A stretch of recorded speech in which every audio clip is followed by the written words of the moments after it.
Hello दोस्तों, नमस्कार। कैसे हैं आप लोग? आई होप आप लोग अच्छे होंगे। आज हम लोग दोस्तों प्रकाश के प्रवर्तन तथा अपवर्तन का पार्ट 4 हम लोग देखने जा रहे हैं। इसके पहले हम लोग 3 वीडियो इस चैप्टर का बना दिया है दोस्तों, पार्ट 1, पार्ट 2 और पार्ट 3। आज हम लोग पार्ट 4 पढ़ने जा रहे हैं, जिसमें आपका पढ़ना है दोस्तों दर्पण के बारे में। ठीक है, तो चलिए हम लोग स्टार्ट करते हैं। देखिए हमने नोट्स बना के रखा है दोस्तों। इसमें आज हम लोग दर्पण के बारे में पढ़ेंगे दोस्तों कि दर्पण क्या होता है। ठीक है, तो देखिए दर्पण वह चिकनी और चमकीली सतह है जो नियमित रूप से या निश्चित नियमानुसार प्रकाश को प्रवर्तित करती है तथा जिसकी एक सतह स्थित रहता है उसे हम दर्पण कहते हैं। ठीक है दोस्तों, देखिए दर्पण कैसा रहता है? चिकनी रहता है और चमकीली सतह होता है जो एक निश्चित नियमानुसार मतलब एक नियम को फॉलो करते हुए वो मतलब कि प्रकाश को प्रवर्तित करता है, और जिसका एक सतह को हम रंगते हैं, यानी रास्तित करने का मतलब कि रंगा रहता है। ठीक है, उसे हम दर्पण कहते हैं। और देखिए जो दर्पण होता है दोस्तों वो आपका 3 प्रकार का होता है। ठीक है, एक समतल दर्पण होता है, एक गोलीय दर्पण होता है, एक प्रवलिक दर्पण होता है। ठीक है, तो आपको एग्जाम में पूछे जाएगा दोस्तों कि दर्पण कितने प्रकार का होता है, तो दर्पण 3 प्रकार का होता है। ठीक है, समतल दर्पण, गोलीय दर्पण और प्रावलिक दर्पण। और गोलीय दर्पण कितने प्रकार का होता है, तो गोलीय दर्पण आपका 2 प्रकार का होता है, एक अवतल दर्पण होता है और एक उत्तल दर्पण होता है दोस्तों। ठीक है, इसमें कंफ्यूज मत होइएगा कि दर्पण कितने प्रकार का होता है। तो दर्पण 3 प्रकार का, एक समतल, गोलीय और प्रावलिक। और गोलीय होता है जो 2 प्रकार का, एक अवतल और एक उत्तल होता है। तो चलिए हम पहले समतल दर्पण को देखते हैं। देखिए जो समतल दर्पण होता है दोस्तों, जिस दर्पण का प्रवर्तक सतह समतल होता है उसे हम समतल दर्पण कहते हैं। देखिए इस तरीके से समतल दर्पण का जो परावर्तक सतह होता है दोस्तों एकदम सीधा रहेगा, समतल रहेगा, और हम एक भाग को रंगते हैं यानी रास्तित किया रहता है। ठीक है, और ये देखिए ऊपर का है जो परावर्तक सतह है। ठीक है दोस्तों, और नीचे वाला है जो रास्तित किया हुआ रंगा हुआ सतह है। ठीक है, अब देखिए गोलीय दर्पण क्या होता है। तो गोलीय दर्पण जो है दोस्तों, जिस दर्पण का परावर्तक सतह किसी खोखले गोले का एक भाग होता है। ठीक है, परावर्तक जो सतह होता है वो एक खोखले गोले का भाग होता है, उसे हम गोलीय दर्पण। जैसे देखिए ये आप एक खोखला गोला है, इसका एक भाग है ए और बी। ठीक है, और ये देखिए परावर्तक सतह है इसका अंदर वाला। ठीक है, और बाहर वाला भाग रंगा हुआ है। ठीक है दोस्तों, और देखिए इसमें है जो अंदर वाला भाग रंगा हुआ और बाहर वाला है जो परावर्तक सतह है। ठीक है दोस्तों, और ये देखिए खोखले गोले का सी है जो केंद्र है। और देखिए जो जब हम दोस्तों जिसका जो परावर्तक सतह होता है दोस्तों धंसा रहता है, यानी अंदर वाला भाग परावर्तक सतह होता है या बाहर के भाग को रंगा जाता है, उसको हम अवतल दर्पण कहते हैं। और जब अंदर के भाग को रंगते हैं दोस्तों तो उसको हम उत्तल दर्पण कहते हैं। और इसका जो परावर्तक सतह होता है उठा हुआ रहता है। देखिए उत्तल दर्पण में याद रखिएगा दोस्तों, परावर्तक सतह को याद रखिएगा जरूर, कि जिसका परावर्तक सतह होता है ना दोस्तों वो उठा हुआ रहता है। ठीक है, देखिए ये उठा हुआ परावर्तक सतह है और इसका परावर्तक सतह धंसा हुआ है। तो जिसका उठा रहेगा उसको उत्तल बोलते हैं, जिसका धंसा रहता है उसको हम अवतल बोलते हैं। और देखिए अवतल दर्पण को अभिसारी दर्पण भी कहते हैं और उत्तल दर्पण को अपसारी दर्पण कहते हैं। ठीक है, और अभिसारी और अपसारी का मीनिंग हमने बता दिया है दोस्तों। अभिसारी का मतलब कि एक जगह पे प्रकाश का किरणें मतलब कि एकत्रित होता है उसको अपसारी कहते हैं, और एक जगह से चारों मतलब कि फैलता है उसको हम अपसारी कहते हैं। ठीक है दोस्तों, तो देखिए अब यहाँ पे हम लोग देखें कि अवतल दर्पण। देखिए जो अवतल दर्पण होता है दोस्तों, जिस दर्पण का परावर्तक सतह धंसी रहता है, देखिए जो परावर्तक सतह है दोस्तों वो धंसा रहता है या केंद्र की ओर रहता है। ठीक है, केंद्र की ओर रहता है उसे हम अवतल दर्पण कहते हैं, इसे अभिसारी दर्पण भी कहते हैं। ठीक है दोस्तों, एग्जाम में पूछा जाता है कि अवतल दर्पण को अभिसारी दर्पण क्यों कहा जाता है। तो चलिए इस क्वेश्चन का जवाब दोस्तों आगे के थ्योरी में मिल जाएगा। ठीक है दोस्तों, तो यहाँ पे समझ जाइए पहले कि अवतल दर्पण किसे कहते हैं। अवतल दर्पण जिसका जो परावर्तक सतह होता है दोस्तों वो धंसा रहता है उसको हम अवतल दर्पण कहते हैं, या केंद्र की ओर होता है उसको हम अवतल दर्पण कहते हैं। अब उत्तल दर्पण, जो उत्तल दर्पण होता है दोस्तों, जिस दर्पण का जो परावर्तक सतह उभरी रहता है, मतलब उठा हुआ रहता है या केंद्र के विपरीत दिशा में रहता है, उसे हम उत्तल दर्पण कहते हैं। इसे अपसारी दर्पण भी कहते हैं। देखिए ये उभरा हुआ है ना, बाहर की ओर है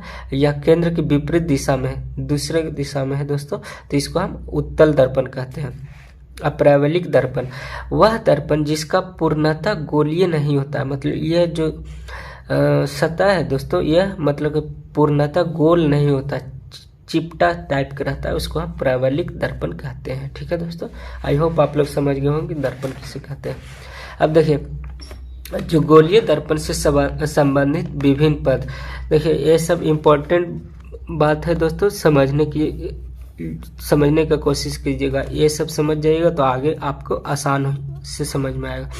पहले हम लोग समझते हैं कि वक्रता केंद्र क्या होता है। तो देखिए गोलीय दर्पण जिस खोखले गोले का एक भाग होता है, उस गोले के केंद्र को वक्रता केंद्र कहते हैं। ठीक है दोस्तों, जैसे देखिए ये एक आपका खोखला गोला है और इसका जो है एक केंद्र है, तो इसी केंद्र को हम वक्रता केंद्र कहते हैं। ठीक है दोस्तों, और देखिए वक्रता केंद्र कहते हैं और इसे C से सूचित किया जाता है। वक्रता केंद्र को C से सूचित किया जाता है।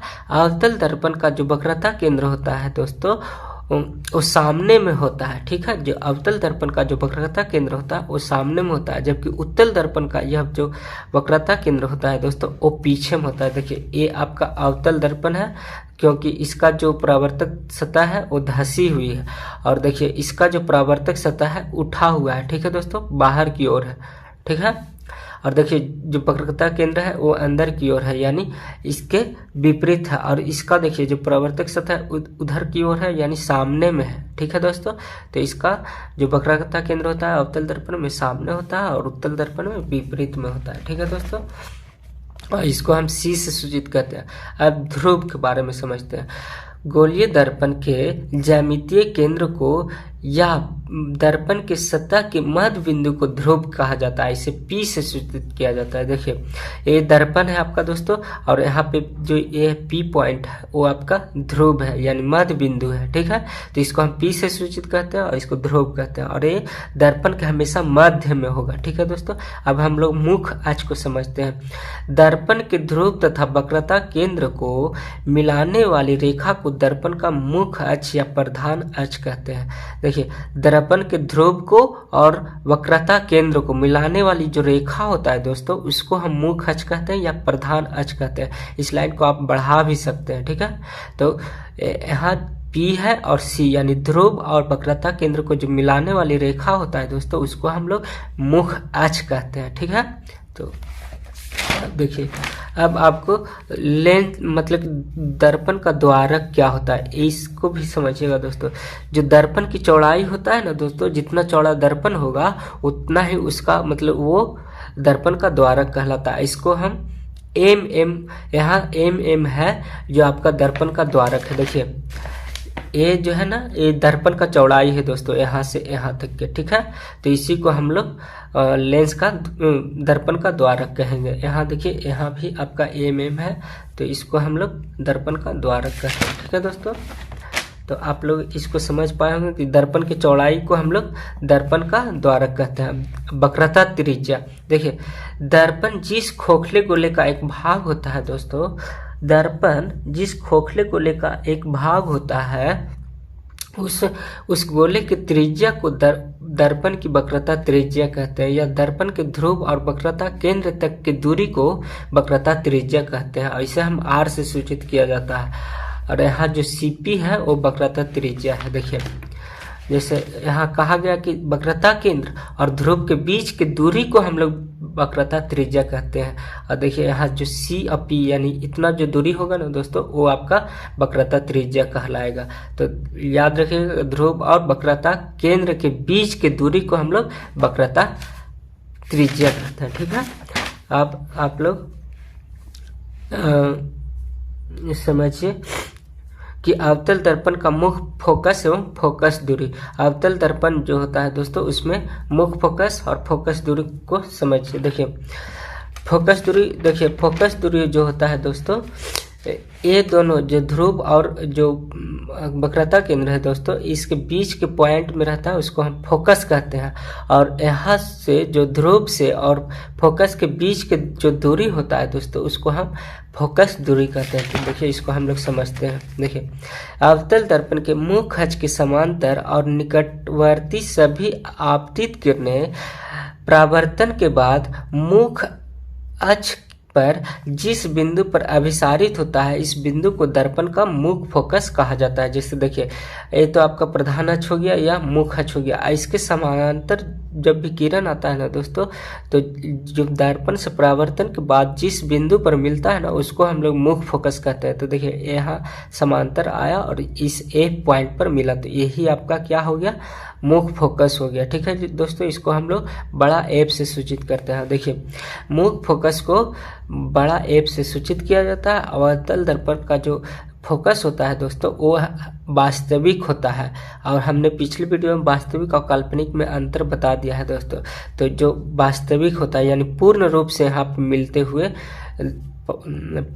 दिखाई पड़ता है। ठीक है दोस्तों, वास्तविक कटान के थ्रू। ठीक है, तो वास्तविक होता है क्योंकि अवतल दर्पण सभी समांतर किरणें एक बिंदु पर अभिसारित होता है, इसलिए अभिसारी दर्पण भी कहा जाता है। ठीक है, देखिए हमने पहले बोला था दोस्तों कि अवतल दर्पण को अभिसारी दर्पण भी कहा जाता है। तो क्यों कहा जाता है, क्योंकि अवतल दर्पण के सभी समांतर किरणें एक बिंदु पर अभिसारित कर देती है। जो अवतल दर्पण है दोस्तों, वो सभी जो किरणें होती हैं उसमें वो एक बिंदु पर अभिसारित कर देता है अवतल दर्पण, इसलिए अवतल दर्पण को हम लोग अभिसारी दर्पण कहते हैं। देखिए यहाँ समांतर आया और यहाँ भी, और देखिए ये बिंदु एफ पर मिला और यहाँ भी, और देखिए इस तरह से इसमें भी मुख्य फोकस पर मिला। तो एक क्या करता रहा है दोस्तों, अभिसारित करते रहा है, इसीलिए अवतल दर्पण को अभिसारी दर्पण कहते हैं। ठीक है, और अवतल दर्पण के ध्रुव तथा मुख्य फोकस के बीच की दूरी को फोकस दूरी कहते हैं। ठीक है, अवतल दर्पण में जो दूरी होता है दोस्तों, ध्रुव और फोकस के बीच की जो दूरी होता है दोस्तों, उसको हम फोकस दूरी कहते हैं। ऐसे फोकसांतर भी कहा जाता है, फोकस दूरी भी कहते हैं या फोकसांतर भी कहा जाता है। इसको हम स्मॉल एफ से सूचित करते हैं, यानी छोटा एफ से सूचित किया जाता है।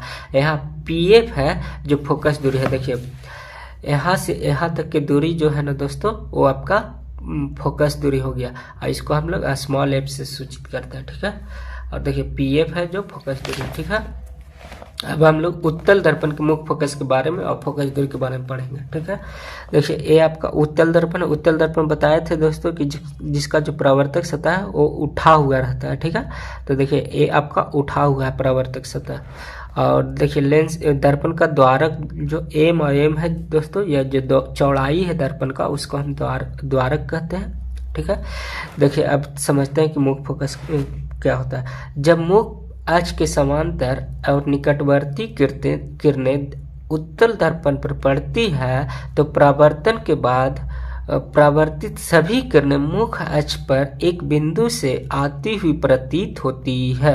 ठीक है, देखिए जैसे देखिए यहाँ तो आपतित किरणें है और यहाँ से परावर्तन हो गया, और देखिए यहाँ पे देखिए आती हुई यहाँ पे प्रतीत हो रहा है दोस्तों, ये आपका काल्पनिक कटान है। ठीक है, तो इसीलिए आपको देखिए मुख्य अक्ष पर एक बिंदु पर आती हुई प्रतीत होती, उस बिंदु को उत्तल दर्पण का मुख्य फोकस कहा जाता है। ठीक है दोस्तों, ऐसे भी एफ से, कैपिटल एफ से सूचित किया जाता है। और उत्तल दर्पण का जो फोकस होता है दोस्तों, वो काल्पनिक होता है, और उत्तल दर्पण को फोकस के पीछे स्थित रहता है। और उत्तल दर्पण का जो फोकस है दोस्तों, देखिए ये आपका इधर हो गया ना, आपका जो परावर्तक सतह है दूसरे साइड है, और ये फोकस है जो दूसरे साइड है। तो ये माने उल्टा यानी पीछे में होता है दोस्तों। ठीक है, तो वही कह रहा है कि यहाँ जो उत्तल दर्पण का जो फोकस होता है दोस्तों, वो पीछे स्थित रहता है। और उत्तल दर्पण के ध्रुव तथा मुख्य फोकस के बीच की दूरी को फोकस दूरी कहते हैं, और इसे हम